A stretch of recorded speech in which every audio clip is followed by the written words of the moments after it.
Biology का chapter 1 है sexual reproduction in flowering plant. NCERT book से ही लाइन बाय लाइन पढ़ेंगे और ऐसे ही कोर्स पूरा करने की कोशिश करेंगे। पहले जान लेते हैं कि एक्चुअली इस चैप्टर में है क्या क्या। इस चैप्टर में सबसे पहले flower a fascinating organ of angiosperm.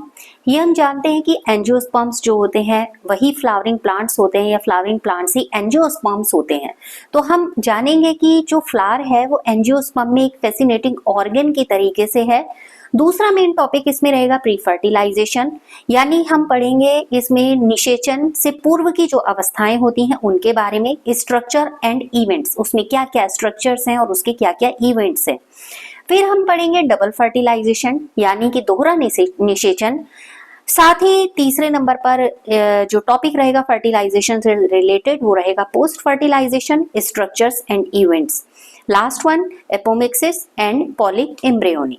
सबसे पहले जैसा कहा कि 1 बाय 1 ही चैप्टर लाइन बाय लाइन पढ़ेंगे और उससे ही हम तैयारी करेंगे।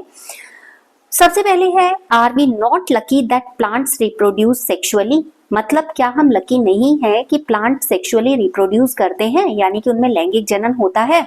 The myriads of flowers that we enjoyed grazing at the scents and the perfumes that we swoon over, the rich color that attract us are all there as an aid of sexual reproduction।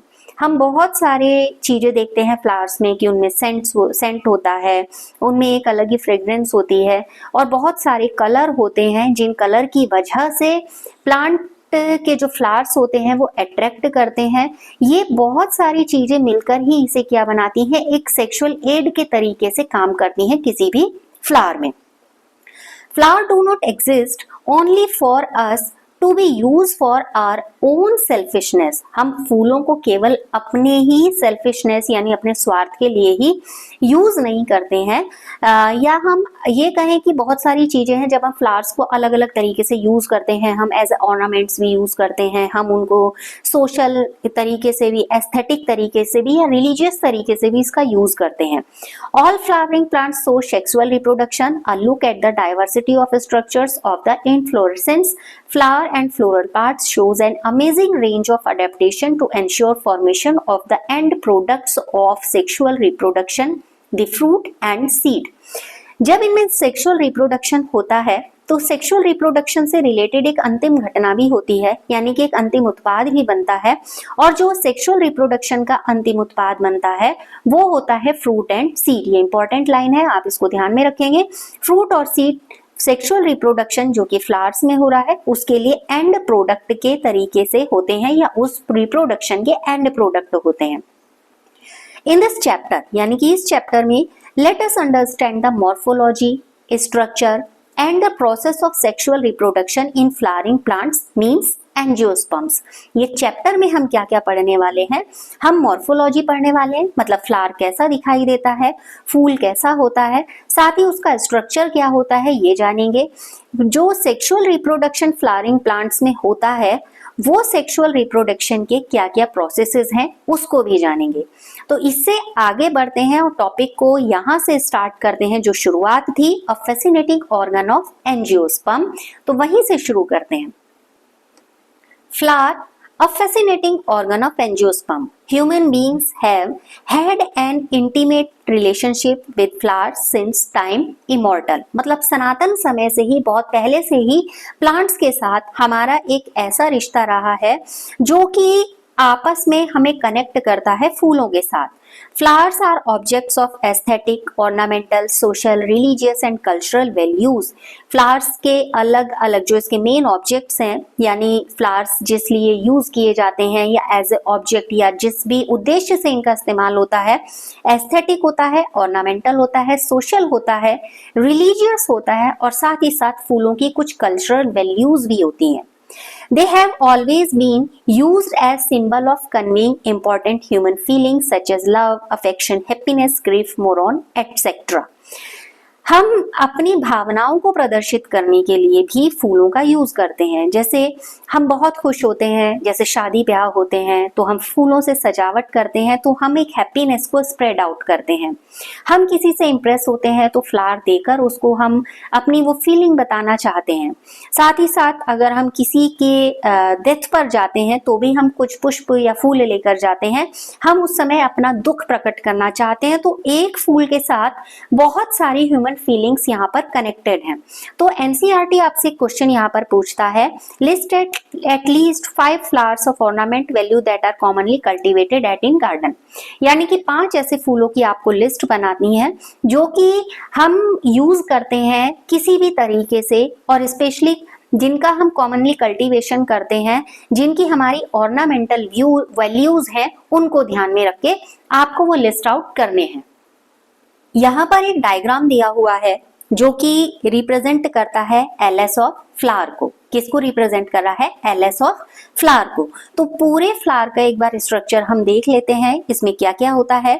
सबसे नीचे ये जो cylinder जैसा दिख रहा है, या मटके जैसा दिख रहा है, या सुराही जैसा जो दिखाई दे रहा है, ये होता है ओवरी। ये वो वाला पार्ट होता है जो इसमें मेंशन नहीं है, जहां पर फ्लावर अटैच रहता है ब्रांच से।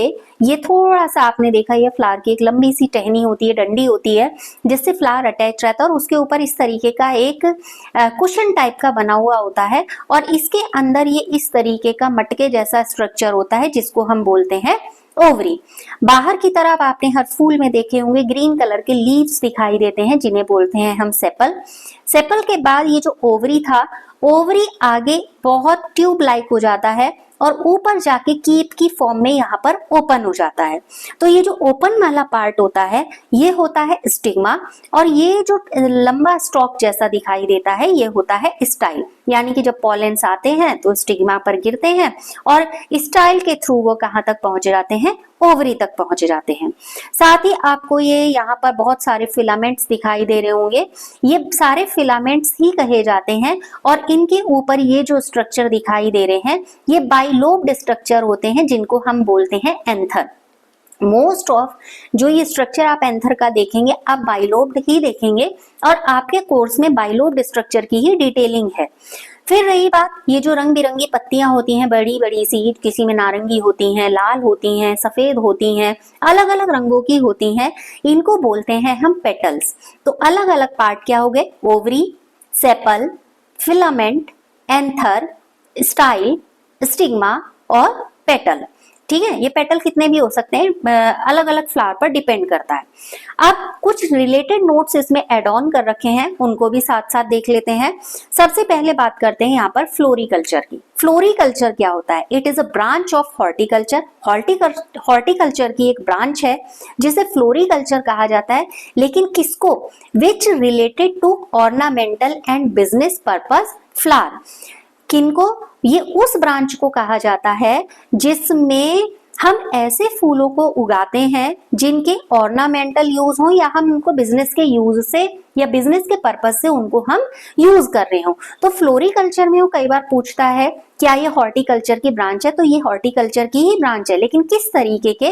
केवल फ्लोरिकल्चर में वो आएंगे जो कि ऑर्नामेंटल और बिजनेस पर्पस से फ्लावर्स का हम यूज करते हैं। चूंकि इस चैप्टर में हम पढ़ रहे हैं sexual reproduction in flowering plants, हम सेक्सुअल रिप्रोडक्शन को पढ़ रहे हैं, तो सेक्सुअल रिप्रोडक्शन कब पूरा होगा? जब उसमें एक मेल पार्ट होगा और एक फीमेल पार्ट होगा। तो मेल सेक्सुअल पार्ट किसी भी फ्लावर का क्या होता है? स्टेमिन। हिंदी मीडियम वालों के लिए मैंने लिखा है, जैसे हिंदी में बोलते हैं पुंकेसर।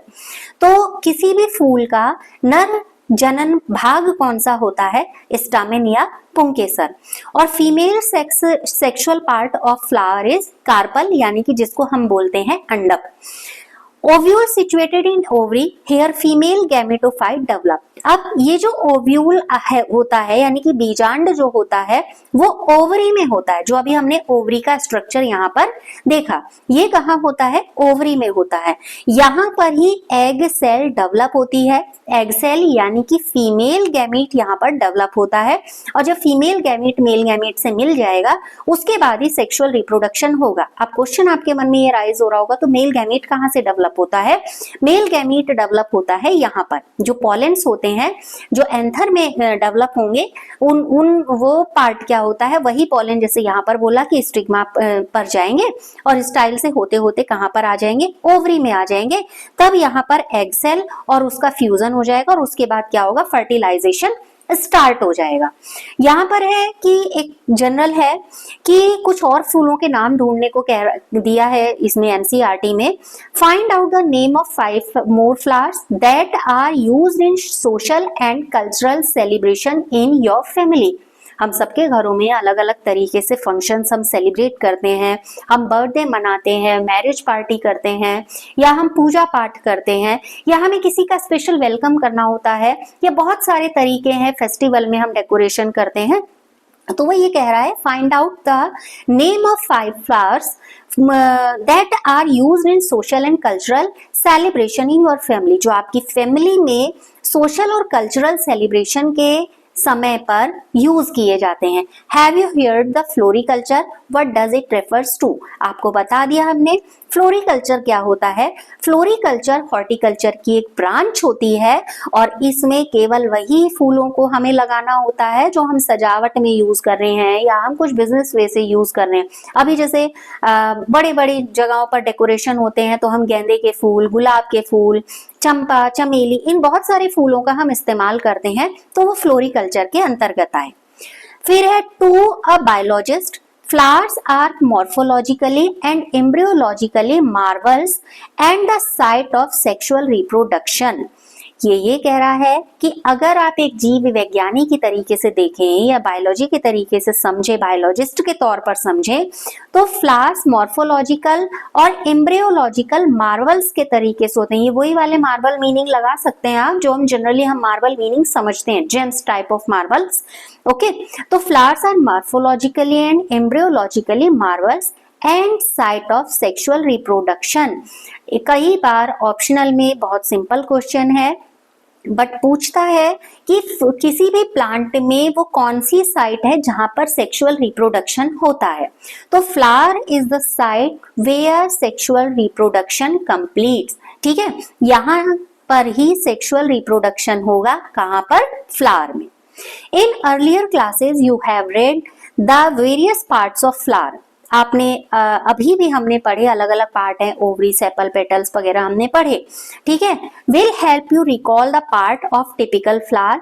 Can you name the two part in flower in which the two most important units of sexual reproduction develops। आपको बताया जो स्टामेन होता है, स्टामेन में क्या होता है, स्टामेन क्या हुआ। अब यहाँ पर ये देखिए, ये वाला पूरा पार्ट जो यहाँ लोब से लेकर हम ये फिलामेंट तक की बात करें, ये पूरा स्टामेन होता है। तो स्टामेन के क्या होते हैं, 2 पार्ट होते हैं, एक ये एंथर हो गया और एक क्या हो गया, फिलामेंट हो गया। तो ये वाला पार्ट क्या है, ये है मेल रिप्रोडक्टिव पार्ट, यानी कि मेल सेक्सुअल पार्ट है, और ये वाला पार्ट क्या है, ये वाला पार्ट है फीमेल सेक्सुअल पार्ट। इतनी बात ध्यान में रखेंगे। स्टामेन जो होता है जिसके 2 पार्ट होते हैं, एंथर और फिलामेंट, ये मेल रिप्रोडक्टिव पार्ट है, और ओवरी क्या है, फीमेल रिप्रोडक्टिव पार्ट है।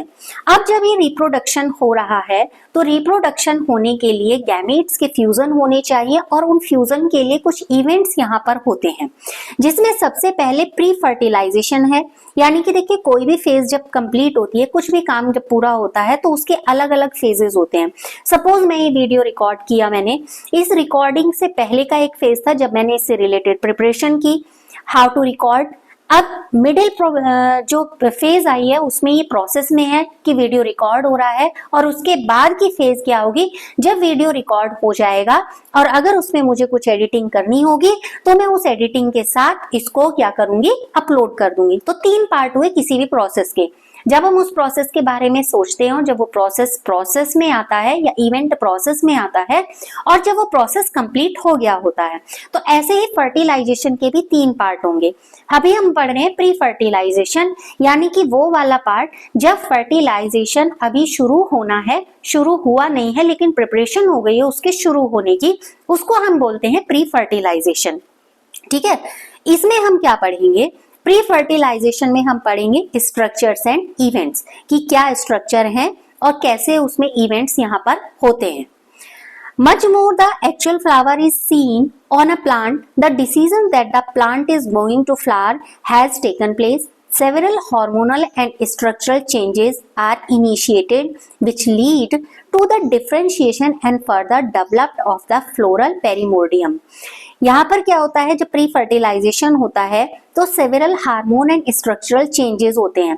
यहाँ पर शुरुआत होती है कुछ हार्मोनल चेंजेस की और साथ ही साथ फ्लावर के स्ट्रक्चर में कुछ चेंज होने की, ठीक है, जिससे क्या होता है वो अलग अलग पार्ट में डिफरेंशिएट हो जाता है और उसके बाद एक फ्लोरल पोडियम बनता है। मतलब कैसे सेपल होंगे, पेटल्स होंगे और गाइनोसियम कैसा होगा, इस टाइप का पूरा एक फ्लोरल पेरिमोर्डियम यहाँ पर डेवलप हो जाता है। फिर इनफ्लोरेसेंस यानी कि पुष्पक्रम जिसको बोलते हैं, पुष्पक्रम के अंतर्गत हम वही पढ़ते हैं कि जब हम पूरा एक फॉर्मूला लिखते हैं उसको, आपने प्रैक्टिकल्स में देखा होगा, जब बताया होगा आपको, तो पूरा एक फॉर्मूला लिखते हैं तो हम उसमें calyx, corolla, bracts, androecium, gynoecium, इन सब की डिटेलिंग वहां पर करते हैं। उसको लिखने से ही हमें पता चल जाता है कि फ्लावर का स्ट्रक्चर कैसा है। तो इनफ्लोरेसेंस मतलब पुष्प का क्रम, कैसे पुष्प क्रम में सारी चीजें लगी हुई हैं। Inflorescence are formed which bear the floral buds and then the flower. वो इनफ्लोरेसेंस कैसे बनता है, जो कि फ्लोरल बड्स और उसके बाद वो फ्लावर में कन्वर्ट हो जाता है, यानी कि छोटी छोटी कलियां बनती हैं और वही कलियां बाद में बहुत सुंदर से फूल को में कन्वर्ट हो जाती हैं। In the flower the male and female reproductive structure, the androecium and the gynoecium. देखो अभी फिर मैं क्वेश्चन अराइज करोगे कि मेल सेक्सुअल पार्ट बोला फ्लावर का स्टामेन है, फीमेल सेक्सुअल पार्ट बोला कि वो क्या है, कार्पल है। यहाँ पर क्वेश्चन ये है कि मेल और फीमेल रिप्रोडक्टिव स्ट्रक्चर क्या है, तो मेल रिप्रोडक्टिव स्ट्रक्चर है एंड्रोसियम और फीमेल रिप्रोडक्टिव स्ट्रक्चर है गाइनोसियम, ठीक है। ये डिवाइड हो जाता है, मेल और फीमेल रिप्रोडक्टिव स्ट्रक्चर्स क्या हो जाते हैं, सेपरेटेड हो जाते हैं, differentiated and develop. You would recall that the endoecium consists a whole of stamens representing the male reproductive organ and gynoecium represents the female reproductive organ. Androecium में हमने stamen पढ़ा, यानी कि उसमें क्या था, फिलामेंट था। यहां से फिर से मैं डायग्राम दिखाती हूँ। ये क्या था, फिलामेंट था और यहाँ पर ये थे एंथर। अब रही बात गाइनोसियम क्या होता है, गाइनोसियम में 3 पार्ट होते हैं। एंड्रोसियम में 2 पार्ट पढ़े, फिलामेंट और एंथर। यहाँ 3 पार्ट होते हैं, स्टिग्मा, स्टाइल और ओवरी। फिर से रिपीट कर रही हूँ, स्टिग्मा, स्टाइल और ओवरी, ये तीनों पार्ट मिलकर क्या बनाते हैं, गाइनोसियम बनाते हैं। अब हम पढ़ रहे हैं मेल रिप्रोडक्टिव पार्ट के बारे में, यानी कि मेल रिप्रोडक्टिव पार्ट से रिलेटेड क्या उसके स्ट्रक्चर हैं उनकी बात। स्टामेन पढ़ेंगे, माइक्रोस्पोरेंजियम पढ़ेंगे और पॉलन ग्रेन पढ़ेंगे। मतलब हम किसके बारे में पढ़ रहे हैं, जो भी फ्लावर का मेल पार्ट है उसको, microsporangium, okay. In figure 1.2 A shown the 2 part of typical stamen. ये हमें पूरा स्टामेन दिया हुआ है, दिखाया हुआ है। किसी भी टिपिकल स्टामेन में a long cylinder and a stock of that is called the filament, और दूसरा ऊपर ये बाइलोब्ड होता है जिसे हम बोलते हैं anther. The proximal end of the filament is attached to the thalamus or the petal of the flower। जो एंड पार्ट होता है इसका, ये एंड पार्ट होता है, ये एंड पार्ट किससे अटैच रहता है, या तो थैलेमस से या फिर पेटल का, फ्लावर का जो पेटल होता है उससे अटैच रहता है, ठीक हो गया। The number and length of the stamen are variable in flower of different species. अलग अलग फ्लावर स्पीशीज में ये नंबर यानी स्टेमेन के जो नंबर होते हैं वो अलग अलग हो सकते हैं। If you were to collect a stamen each from 10 flowers and arrange them on a slide, you would be able to appreciate the large variation in size seen in nature। अगर आप अलग अलग फूलों के, जैसे अभी मान लीजिए आपने 5 क्या किए थे, ऑर्नामेंटल कलेक्ट किए थे, 5 आपने कल्चरल वैल्यूज के कलेक्ट किए थे। अगर आप उनके एंथर्स को एक स्लाइड पर स्प्रेड आउट करते हैं तब आप देखेंगे कि वहां पर जो स्टामेन्स हैं, वो जो भी वहां पर एंथर्स हमें दिखाई दे रहे हैं या स्टामेन का जो भी स्ट्रक्चर हमें दिखाई दे रहा है वो बड़े अलग अलग तरीके का है, ठीक है। अब वो कैसे अलग अलग हो सकता है, वो साइज में भी अलग हो सकता है, कुछ छोटे हो सकते हैं, बड़े हो सकते हैं, तो अलग अलग तरीके के यहाँ पर हो सकते हैं। Carefully observation of each stamen under a dissecting microscope and making NEET diagram would elucidate the range in shape and attachment of anthers in different flowers। आप क्या करोगे, माइक्रोस्कोप में इसको जब देखोगे तब आप देख सकते हो कि वो अटैचमेंट ऑफ फ्लावर जो भी अलग अलग एंथर हैं उनका अटैचमेंट किस तरीके से अलग अलग फ्लावर्स में। एक एंजियोस्पर्म के टिपिकली हम स्टामेन को पढ़ने वाले हैं इसमें, तो उसमें क्या है, angiosperm anther is bilobed with each lobe having 2 theca. ये क्वेश्चन बहुत पूछता है सीबीएसई बार बार, डाइथीकस का क्या मतलब होता है। देखिए कोई भी एंथर है, जैसे ये यहाँ पर देखिए ये एंथर है, ठीक है, इस एंथर में एक लोब ये है और एक लोब ये है, बिल्कुल आप उसे गेहूं के दाने जैसा मान लीजिए, जैसे गेहूं के दाने में 2 लोब हमें दिखाई देते हैं उस टाइप का इसको मान लीजिए, ठीक है। तो ये यहाँ तो हम जनरली इनको लोब बोल रहे हैं, एक्चुअली ये क्या कहे जाते हैं, थीका। क्या कहे जाते हैं, थीका। एंजियोस्पर्म को डाइथेकस इसीलिए कहा जाता है क्योंकि उसके एंथर में 2 थीका होते हैं। Okay, often a longitudinal groove runs lengthwise separating the theca। एक लंबा सा ग्रूव यहाँ पर बनता है जो इन दोनों थीका को एक दूसरे से सेपरेट करने का काम करता है, मतलब एक दूसरे से सेपरेट करेगा और 2 थीका बन जाएंगे यहाँ पर। Let us understand the various types of tissue and their organization in transverse section of the anther। आपका ये डायग्राम आगे जो रहेगा उसमें हम पढ़ेंगे अलग अलग जो भी सेक्शन इसके एंथर्स के हैं उनको, उस डायग्राम को भी हम डिटेल करेंगे। The bilobed nature of an anther is very distinct in the transverse section of anther। The anther is a four-sided। अब टेट्रागोनल इसको क्यों कहा जाता है, इसको टेट्रागोनल इसलिए कहा जाता है, देखिए ये 2 थीका है, एक थीका ये और एक ऐसे मान लीजिए, ठीक हो गया। जब आप इनको कट करते हैं तो ये लाइक ऑफ बटरफ्लाई इस तरीके का ये स्ट्रक्चर बनता है। तो यहाँ पर क्या बनते हैं, 4 पार्ट बनते हैं, ठीक है, 4 साइड्स बन जाती हैं इस तरीके से। आप इसीलिए इसको क्या कहा जाता है, टेट्रागोनल स्ट्रक्चर कहा जाता है। Consisting of 5 microsporangia. इनमें क्या होती हैं, ये 4 माइक्रोस्पोरेंजिया यहाँ पर होती हैं, consisting of 4 microsporangia located at the corners, each 2 in each lobe. अब एक लोब, ये देखिए ये वो वाली लाइन थी जिसने इनको सेपरेट किया, तो एक थीका ये हो गया और एक थीका ये हो गया। तो एक लोब में कितनी माइक्रोस्पोरेंजिया है, 2 इधर हो गई और 2 इधर हो गई, तो टोटल कितनी हो गई है, 4 हो गई, ठीक है।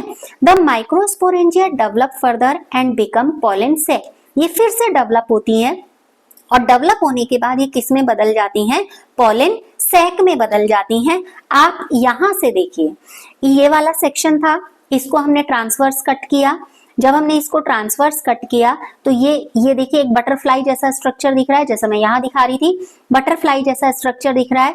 ये यहाँ पर छोटे छोटे क्या बन गई, माइक्रोस्पोरेंजिया बन गई। ये माइक्रोस्पोरेंजिया के अंदर ही यहाँ पर पॉलन ग्रेन डेवलप होंगे और हर माइक्रोस्पोरेंजिया किस फॉर्म में डेवलप हो जाती है, पॉलन सैक के फॉर्म में डेवलप हो जाती है, ठीक है। अब डिटेल्ड स्ट्रक्चर जो भी माइक्रोस्पोरेंजिया का रहेगा वो डिटेल्ड स्ट्रक्चर माइक्रोस्पोरेंजिया का है in a transverse section. A typical microsporangium appear near circular in outline. बाहर से अगर देखेंगे तो हमें सर्कुलर टाइप का दिखाई देता है। It generally surrounded by 4 walls layers, the epidermis, endodermis, middle layer और टेपटम। किसी भी जो माइक्रोस्पोरेंजियम को डिटेलिंग में पूछा जाता है कि कितनी लेयर यहाँ पर बनती हैं, तो इसकी कितनी लेयर बनती हैं, इसकी बनती हैं 4 layer, epidermis, endodermis, middle layer और टेपटम। टेपटम बहुत ज्यादा इंपॉर्टेंट है। The outermost 3 wall layer perform the function of the protection and help in the dehiscence of anther to release the pollen. शुरू की ये जो तीनों है यानी कि एपिडर्मिस, एंडोडर्मिस और मिडिल लेयर, इनका क्या काम होता है, इनका काम होता है कि जो भी अंदर पॉलन बन रहे हैं उनको प्रोटेक्शन देना और जब इनका डेहिसेंस होगा, यानी कि जब ये पॉलन पूरे तरीके से बन जाएंगे और ये पॉलन सैक बस्ट होगा, फटेगा, तो उनको रिलीज करने में हेल्प करना। तो ये केवल किसका काम है? एपिडर्मिस, एंडोडर्मिस और मिडिल लेयर का। तो टेपिटम का क्या काम है? चौथी लेयर क्या कर रही है यहाँ पर? तो the inner most wall layer होगी जो, वो क्या होती है? टेपिटम। मतलब सबसे अंदर की लेयर क्या कही जाती है? टेपिटम। ये जो लेयर्स के नाम है बाहर से अंदर की ओर है, ठीक है। इसका क्या काम है? It nourishes the developing pollen grains, मतलब ये पॉलन ग्रेन को नरिश करने का, पोषण देने का काम करती है। इंपॉर्टेंट काम है। टेपिटम का क्या काम है? Nourishes the developing pollen grains. ये पॉलन ग्रेन्स यानी पराग कणों को पोषण प्रदान करने का या उनको नरिश करने का काम करती है। Cell of the tapetum possess dense cytoplasm and generally have more than one nucleus। टेपिटम की जो सेल्स होती हैं वो कैसी होती हैं? साइटोप्लाज्म से बिल्कुल डेंसली फिल्ड टाइप की होती है, मतलब उनमें साइटोप्लाज्म इतना डेंस टाइप का मिलता है। और यहाँ पर क्या होता है? More than one nucleus. Tapetum में न्यूक्लियस क्या होते हैं? एक से ज्यादा होते हैं। अब यहाँ क्वेश्चन आता है, Can you think of how tapetum cell could become binucleated? मतलब हमने ये कहा कि इसमें क्या हो जाते हैं? एक से ज्यादा न्यूक्लियस हो जाते हैं। अब ये क्वेश्चन कर रहा है कि आप क्या सोचते हो कि ये टेपिटम की सेल कैसे बाइन्यूक्लिएटेड हो जाती होंगी? तो ये कैसे होती है? Through the process of एंडोमाइटोसिस। एंडोमाइटोसिस का प्रोसेस होता है और उस एंडोमाइटोसिस प्रोसेस के थ्रू ही ये जो टेपिटम सेल है वो बाइन्यूक्लिएटेड होती हैं। ध्यान में रखेंगे, टेपिटम एंडोमाइटोसिस के थ्रू होती हैं। अब एंडोमाइटोसिस क्या है? एंडोमाइटोसिस is when the nucleus of a cell splits। जब किसी न्यूक्लियस का जो सेल का न्यूक्लियस स्प्लिट हो जाता है, but cytoplasm does not. Nucleus तो स्प्लिट हो गया लेकिन उसका साइटोप्लाज्म स्प्लिट नहीं हुआ है। तो this result in the cell having multiple nuclei. अब वो साइटोप्लाज्म तो उसका स्प्लिट नहीं हुआ तो क्या होगा? वो तो पूरा एक घेरा दिखा रहा है, बट न्यूक्लियस अंदर क्या हो गया? स्प्लिट हो गया। तो इसीलिए इसे क्या बोला जाता है? एंडोमाइटोसिस। एंडो मतलब अंदर ही, माइटोसिस हम जानते हैं वन मदर सेल से टू डॉटर सेल फॉर्म होती हैं। तो यहाँ पर टू न्यूक्लियस ये बन जा रहे हैं, इसीलिए टेपिटम बाइन्यूक्लिएटेड होती हैं। When the anther is young, a group of compactly arranged homogeneous cells called the sporogenous tissue occupies the center of each microsporangium। Microsporangium के बीच में जो टिश्यू मिलेगा वो स्पोरोजीनस टिश्यू होता है। अब माइक्रोस्पोरोजेनेसिस क्या है? माइक्रोस्पोरोजेनेसिस मीन टू से ये वो वाला प्रोसेस होगा जब माइक्रोस्पोर बने रहे हैं। जेनेसिस मतलब उनका बनना। माइक्रोस्पोरोजेनेसिस में माइक्रोस्पोर बनने की प्रोसेस को हम पढ़ते हैं। एज एंथर डेवलप, जैसे जैसे एंथर डेवलप होता है, the cell of the sporogenesis tissue undergoes meiotic division to form microspore tetrads. Meiotic division जब होगा तो माइक्रोस्पोर क्या बनेंगे? टेट्राड बनाएंगे, जो अभी हमने ऊपर पढ़े थे कि माइक्रोस्पोर जैसे अभी टेट्राड वहां पर देखा था हमने, तो ऐसे यहाँ पर क्या होगा? जो इंटरनल जो इसमें माइक्रोस्पोरेंजियम का स्पोरोजिनस टिश्यू है वो मेयोटिक डिवीजन करेगा और इस मेयोटिक डिवीजन से माइक्रोस्पोर टेट्राड्स यहाँ पर फॉर्म हो जाएंगे। फिर क्वेश्चन है, what would be the ploidy of the cell of the tetrad? जो भी यहाँ पर ये सेल है, सेल के ऑफ द टेट्रेड सेल की प्लेओइडी क्या होगी? ये कैसा होगा? हेप्लॉइड होगा। टेट्राड सेल में जो भी प्लेओइडी आप पढ़ेंगे वो हेप्लॉइडी ही होगी। The haploidy of the cell of the tetrad is haploidy. तो ये कुछ ऐसे क्वेश्चंस को इसमें इनपुट करने की कोशिश है जो कि आपके एग्जाम्स के पॉइंट ऑफ व्यू से इंपॉर्टेंट है। ये है डायग्राम, जो भी ट्रांसवर्स सेक्शन है एक यंग एंथर का, जिसमें अभी हमने एपिडर्मिस, एंडोडर्मिस और मिडिल लेयर की बात की। तो ये है आपका एपिडर्मिस, ये है एंडोडर्मिस और ये है बीच में जो भी दिखाई दे रहे हैं ये मिडिल लेयर। इन तीनों का क्या काम था? इन तीनों का काम है इसको सिर्फ प्रोटेक्शन देने का। ठीक है, अब ये छोटे छोटे आप ये जो रेड कलर के डॉट्स यहाँ पर देख रहे हैं, ये क्या क्या है, एमएमसी यानी कि माइक्रोस्पोर मदर सेल। यही माइक्रोस्पोर मदर सेल बाद में डेवलप होंगी और इनके बाहर ये वाली जो एक रिंग लेयर आप दिखाई दे रही है आपको, ये है टेपिटम। ये टेपिटम ही है जो इनको माइक्रोस्पोर्स को नरिश करने का काम करेगी। ठीक हो गया। अब इसको पूरा बटरफ्लाई जैसा स्ट्रक्चर जो हमें दिख रहा है, जो इस पूरे स्ट्रक्चर को डेहिसेंस में देखें, यानी कि जब प्रस्फुटन की प्रक्रिया हो रही है उस समय जो हमने कहा ये जो थीकास वहां पर जो ये नोचेस बनते हैं या जो जॉइंट्स आते हैं दोनों के, यहाँ से ये क्या हो जाता है, ये बस्ट होने का काम करता है। यानी कि जब ये एपिडर्मिस और ये सब क्या होंगे, इनको जब पूरे मैच्योर हो जाएंगे तो ये वाला पार्ट क्या हो जाएगा, यहाँ पर बस्ट हो जाएगा। ठीक है, और जितने ये सारे पॉलेंस हैं, ये सारे के सारे पॉलेंस क्या हो जाएंगे, हवा में आ जाएंगे। अभी तो हवा की बात कर रही हूँ, ये पानी में भी हो सकते हैं, क्योंकि अगर एक्वेटिक फ्लावर्स की हम बात करेंगे, प्लांट की बात करेंगे तो ये पानी में जाएंगे। ठीक है, अब इससे related, as each cell of the sporogenous tissue is capable of giving rise to a microspore tetrad, हर सेल क्या करती है, माइक्रोस्पोर टेट्रेड बनाने के लिए कैपेबल होती है। each one is a potential pollen और माइक्रोस्पोर मदर सेल। हर सेल में, जो अभी हमने यहाँ पर भी देखा, आपने देखा, मैंने एमएमसी बताया, ये क्या करती है, हर में कैपेबिलिटी होती है डिवीजन करने की। तो हर सेल यहाँ पर क्या करेगी, डिवीजन करेगी। और the process of formation of microspore from PMC, यानी कि पॉलन मदर सेल से मियोसिस के थ्रू जो भी यहाँ पर माइक्रोस्पोर बन रहे हैं, वही आपका क्या कहा जाता है, माइक्रोस्पोरोजेनेसिस। ये लिखा है यहाँ पर, the process of formation of microspores from a pollen mother cell, यानी कि पीएमसी। पीएमसी को भी ध्यान में रखना है। Through meiosis is called microsporogenesis. PMC meiosis के थ्रू क्या होगी, डिवाइड होगी और माइक्रोस्पोरोजेनेसिस को कंप्लीट करेगी या माइक्रोस्पोरोजेनेसिस करेगी। तो माइक्रोस्पोरोजेनेसिस शायद आप समझ गए होंगे कि क्या होता है।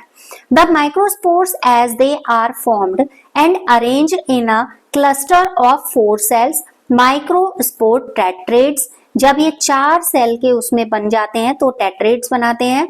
एज आप कहेंगे टेट्रेड्स कैसा बनाते हैं, टेट्रेड्स मतलब अभी जो बटरफ्लाई जैसा स्ट्रक्चर या ये जो स्ट्रक्चर आपको दिख रहा है, ये टेट्राड्स ही तो फॉर्म कर रहे हैं।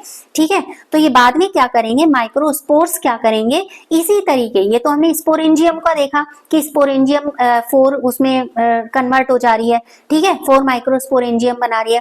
माइक्रोस्पोरेंजियम में क्या बन रहे हैं, माइक्रोस्पोर बन रहे हैं। माइक्रोस्पोर कैसे बन रहे हैं, माइक्रोस्पोर टेट्राड्स फॉर्म हो रहे हैं। ठीक है, as the anther mature and dehydrate, the microspores dissociate from each other and develop into pollen grain। जब ये माइक्रोस्पोर क्या हो जाते हैं, डिहाइड्रेट हो जाते हैं और थोड़े से एंथर मैच्योर होने लगते हैं, तो ये एक दूसरे से क्या होते हैं, डिसोसिएट होने लगते हैं, अलग अलग होने लगते हैं। और जब ये अलग हो जाएंगे उसके बाद ये ग्रेन्स में बदल जाएंगे, यानी कि किस में बदल जाएंगे, पॉलन ग्रेन्स में बदल जाएंगे। ओके, समझ गए शायद। यहाँ पर माइक्रोस्पोर टेट्रेड्स बन रहे हैं, फिर उसके बाद क्या होगा, जैसे जैसे एंथर जहां पर ये बन रहे हैं वो मैच्योर हो रहा है। ठीक है, अब जब वो मैच्योर हो रहा है तो वहां का जो लिक्विडी मीडियम है या जो लिक्विड वहां पर नमी जो मिल रही है वो क्या हो रही है, थोड़ी कम होने लग रही है, यानी कि वो डिहाइड्रेट हो रहा है। अब जब वो डिहाइड्रेट हो रहा है, जिस नमी की वजह से या जिस वो हाइड्रेशन की वजह से वो एक दूसरे से अटैच थे, वो हाइड्रेशन रहा नहीं, तो वो क्या हो गए, एक दूसरे से सेपरेट हो गए।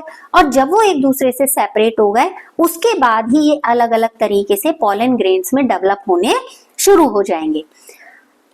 Inside each microsporangium, several thousands of microspore or pollen grains are formed that are released with the dehiscence of anther।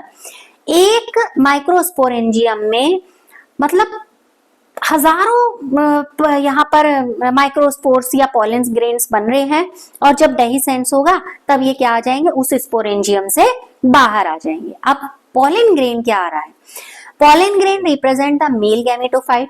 शुरू में ही पढ़ लिया हमने कि मेल गैमेटोफाइट के तौर पर क्या होता है, पॉलन ग्रेन होता है, क्योंकि यही क्या करेगा, स्टिग्मा से पर जाएगा, स्टिग्मा से स्टाइल पर जाएगा और स्टाइल से फिर कहाँ जा रहा है, ओवरी तक जा रहा है और उसके बाद ही रिप्रोडक्शन कंप्लीट हो रहा है।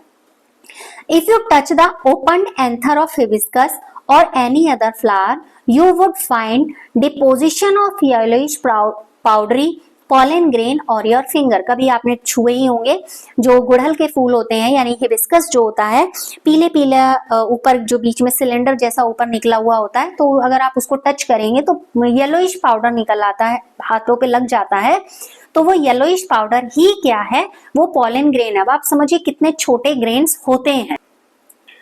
You will really be amazed at the variety of archy size, shape और color, design seen on the pollen grain from different species। ऊपर कुछ स्पीशीज के pollen grains के फिगर दिए हुए हैं, तो ये कि जब आप अगर अलग अलग फ्लावर के pollen grains को अगर माइक्रोस्कोप में देखते हो तो अलग अलग तरीके के दिखाई देते हैं और आप बड़े अमेज फील करोगे जब आप हर pollen grain का मतलब अलग अलग वैरायटी के pollen grain का या स्पीशीज के pollen grains के जो भी आपने फ्लावर से कलेक्ट किए उसे देखेंगे तो आपको मतलब अमेजिंग फील होगा कि ये कितने अलग अलग साइज और शेप के होते हैं। फिर है pollen grain are generally spherical measuring about 25 to 50 micrometer in diameter. Diameter में 25 से 50 माइक्रोमीटर तक होते हैं। It has a prominent 2 layered wall, 2 layered होती हैं, मतलब जैसे आप यहाँ देखिए जैसे 2 लेयर्ड होती हैं, ठीक है। The hard outer cover called exine and made up of sporopollenin which is one of the most resistant organic material known। sporopollenin के बारे में important है, जितने भी हम अभी तक ऐसे ऑर्गेनिक मटेरियल को जानते हैं और उनमें भी रेजिस्टेंट ऑर्गेनिक मटेरियल को जानते हैं, तो उनमें सबसे ज्यादा जो स्पोरोपोलेनिन है वो ही मोस्ट रेजिस्टेंट ऑर्गेनिक मटेरियल है, ठीक है। ये कहाँ पर होता है? एक्साइन। एक्साइन किससे मिलकर बना होता है? स्पोरोपोलेनिन से मिलकर बना होता है, जो कि बहुत हार्ड होता है। It can withstand high temperature and strong acid and alkali. इतना हार्ड होता है कि इस पर हाई टेम्परेचर का या बहुत हैवी एसिड का भी कोई यूज नहीं, मतलब प्रभाव नहीं पड़ पाता, या किसी एल्केलाई का भी कोई असर नहीं होता। No enzyme that degrades sporopollenin is so far known. कोई भी ऐसा एंजाइम अभी तक नहीं पता जो डिग्रेड कर सके स्पोरोपोलेनिन को, यानी कि आउटर लेयर जो इसकी है उसको, ठीक हो गया। Pollen grain exine has prominent aperture called germ pore. यहाँ पर क्या होता है? एक जर्म पोर भी मिलता है। ये जर्म पोर क्या काम करेगा? जर्म पोर जब पोलन ट्यूब बाहर आएगी तो ये जर्म पोर से ही पोलन ट्यूब बाहर आती है, और इस पोलन ट्यूब में pollen grain are well preserved as fossil because of the presence of sporopollenin. Sporopollenin की वजह से ही पोलन ग्रेन कभी कभी जब आप पढ़ते होंगे या कहीं सुना होगा, या आप फॉसिल रिकॉर्ड के बारे में कभी आपने कोई कहीं रिपोर्ट देखी होगी या पढ़ा होगा, तो इस स्पोरोपोलेनिन की वजह से बहुत सारे पॉलेंस जो होते हैं वो प्रिजर्व हो जाते हैं और एज अ फॉसिल फॉर्म में हमें मिलते हैं। The exine exhibits a fascinating array of pattern and design। Why do you think the exine should be hard? What is the function of germ pore? germ pore का function मैंने आपको बताया कि जब ये मेच्योर होगा, यहाँ से पोलन ट्यूब निकलेगी तो जर्म पोर से ही निकलेगी। जर्म पोर ही अकेला वो भाग होता है जहां पर स्पोरोपोलेनिन की लेयर नहीं होती है, केवल वो वाले पार्ट पर नहीं होती। अगर यहाँ भी वो लेयर हो जाती तो कभी भी पोलन ट्यूब नहीं निकल पाती, ठीक है। The inner wall of the pollen grain is called intine. जो अंदर वाली लेयर होती है वो क्या कही जाती है? इंटाइन कही जाती है। ये पतली होती है, कंटिन्यूअस होती है और सेलुलोज और पेक्टिन की बनी हुई होती है, ठीक हो गया। The cytoplasm of pollen grain is surrounded by a plasma membrane. Pollen grain का जो साइटोप्लाज्म है वो प्लाज्मा मेम्ब्रेन से सराउंडेड रहता है। When the pollen grain is mature it consist 2 sales.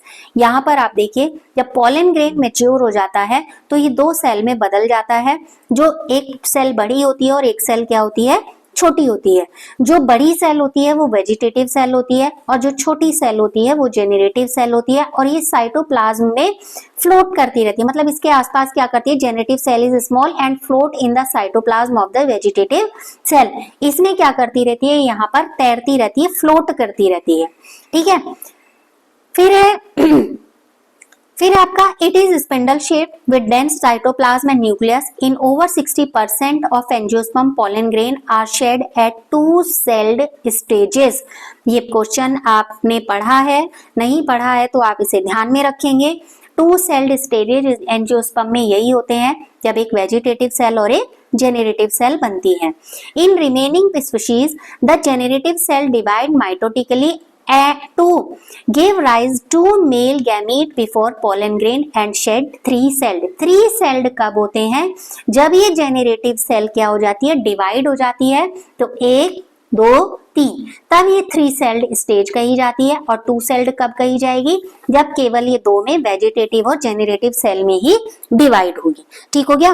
Question पूछता है what do you mean of angiosperm when it 2 shed celled stage और 3 सेल्ड स्टेज। ठीक है, तो 2 सेल्ड कब होगा? जब वेजिटेटिव और जेनरेटिव सेल में डिवाइड होगा, तो 2 ही सेल बन रही है, 2 सेल्ड। और कभी कभी कुछ स्पीशीज में ऐसा हो जाता है वेजिटेटिव सेल तो एज इट इज रहती है, बट जेनरेटिव सेल 2 पार्ट में डिवाइड हो जाती है, तब ये 3 सेल्ड स्टेज कही जाती है। pollen grains of many species cause several allergies and bronchial afflictions in some people, often lead to chronic respiratory disorder, asthma, bronchitis etc। इससे कुछ एलर्जीज भी हो जाती हैं, अस्थमा वगैरह भी हो जाता है। It may be mention the parthenium और carrot grass that came into India as a contaminant with imported wheat has become ubiquitous in occurrence and cause pollen energy। गाजर घास उन्मूलन का बहुत बड़े स्तर पर भारत में प्रोग्राम चला था, और इस प्रोग्राम के तहत ही अब ये गाजर घास आई कहाँ से थी? गाजर घास जब जो रिजोल्यूशन चल रहा था उस दौरान कुछ इंपोर्ट किया गया था वीट को, तो उसके साथ ही इसके पार्थेनियम के सीड्स आ गए थे, और फिर ये खरपतवार यहाँ पर बहुत ग्रो करने लगा, और जिसकी वजह से बहुत भयानक एलर्जी हो जाती थी, कई बार लोगों की डेथ कॉज तक बन जाता था इसकी वजह से। ठीक है, यहाँ पर एक क्वेश्चन था पॉलन जो जर्म पोर है उसका क्या काम है? Function of germ pore, it is an opening in the pollen grain that allows the pollen tube to grow and release male gamete to fertilize the female gamete. मतलब शुरू में कहा कि ये पॉलन जो ट्यूब निकल रही है, इस पॉलन ट्यूब के निकलने के कारण ये यहाँ पर जर्मपोर होता है, या जर्मपोर के कारण ही ये पॉलन ट्यूब निकल पाती है। अब इसमें जो मेल गैमीट होता है वही स्टाइल स्टिग्मा से होता होता कहाँ जा रहा है? ओवरी में जा रहा है, और एग से यानी कि फीमेल गैमीट से फ्यूज हो रहा है, और उसके बाद आगे का फर्टिलाइजेशन प्रोसेस पूरा करेगा। फिर pollen grains are rich in nutrients. It has become a fashion in recent year to use pollen tellurate as food supplements in Western countries. A large number of pollen products in a form of tablet and syrup and available in the market. मतलब जो pollen grains होते हैं उनमें बहुत nutrients होते हैं, और हम एक ऐसी फैशन वाली दुनिया में जा रहे हैं जहां हम ऐसे सप्लीमेंट का बहुत धड़ल्ले से यूज कर रहे हैं। तो जो जिम जाते हैं लोग, या जिन जो इन रिक्वायरमेंट को मसल को बिल्डअप करने के लिए यूज करते हैं, तो उनके लिए एक बेटर फूड सप्लीमेंट होता है। कुछ पॉलन टैबलेट्स भी आते हैं, और कुछ पॉलन सिरप भी आते हैं जो एनर्जी या न्यूट्रिशन प्रोवाइड कराने का काम करते हैं। Pollen consumption has been claimed to increase the performance of athletes and race horses। अगर पॉलन का कंजप्शन किया जाता है तो ये हमारी मसल्स की एक्टिविटी को बढ़ाता है, उनकी पावर को बढ़ाता है। तो कुछ एथलीट और रेस हॉर्सेस के द्वारा इनको यूज किया जाता है, रेस हॉर्सेस को दिए जाते हैं ताकि वो दौड़ में फर्स्ट आ सकें।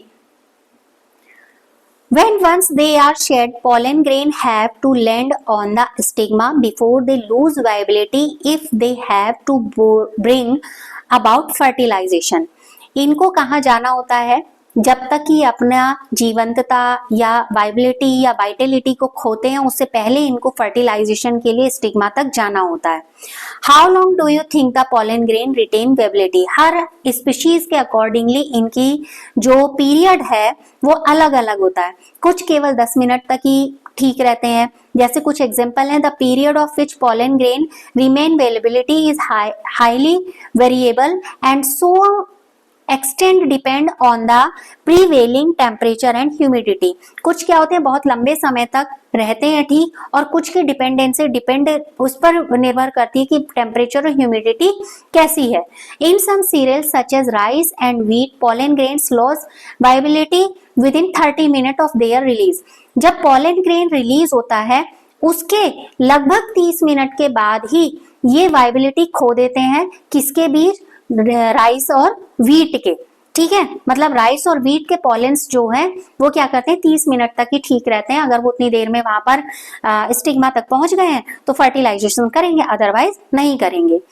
And in some other member of Rosaceae, Leguminaceae and Solanaceae, they maintain viability for months. You may have heard of storing semen sperm of many animals including human for artificial insemination। जो Solanaceae है, Rosaceae है, Leguminosae है, ये बहुत कई महीनों तक vital रहते हैं। और आपने कुछ सुना होगा कि जो स्पर्म बैंक्स होते हैं, यानी कि जहाँ पर सीमेन कलेक्शन किया जाता है, ह्यूमन का भी किया जाता है, एनिमल्स का भी किया जाता है। ये क्यों किया जाता है? ताकि आर्टिफिशियल इंसेमिनेशन किया जा सके, आर्टिफिशियल इंसेमिनेशन किया जा सके। It is possible to store pollen grain of a large number of species of years liquid nitrogen 196 degree centigrade. यानी कि अगर नाइट्रोजन, लिक्विड नाइट्रोजन यानी कि -196 डिग्री सेंटीग्रेड पर पॉलेंस को अगर स्टोर किया जाए तो कुछ स्पीशीज के पॉलेंस को बहुत लंबे समय तक स्टोर किया जा सकता है। Such stored pollen can be used as pollen bank similarly to seed bank in crop breeding programmes. इन पॉलन ग्रेन्स को स्टोर करके हम पॉलन बैंक्स के थ्रू, बिल्कुल वैसे ही जैसे हम सीड बैंक बनाते हैं, इनकी क्रॉप ब्रीडिंग प्रोग्राम्स में इनका यूज कर सकते हैं। तो आज के जो वीडियो में है वो केवल इतना ही है कि माइक्रोस्पोरेंजियम, माइक्रोस्पोरोजेनेसिस, हमने एंथर पढ़ा, पॉलेंस के बारे में पढ़ा। जो नेक्स्ट हमारा वीडियो रहेगा उसमें हम पढ़ेंगे द पिस्टिल यानी मेगास्पोरेंजियम यानी ओव्यूल और एम्ब्रियो सेट के बारे में। आपसे एक रिक्वेस्ट रहेगी, प्लीज आप इस वीडियो पे कमेंट जरूर कीजिएगा ताकि हमें पता चल सके कि आपकी अंडरस्टैंडिंग में हम हेल्पफुल हो रहे हैं या नहीं। धन्यवाद।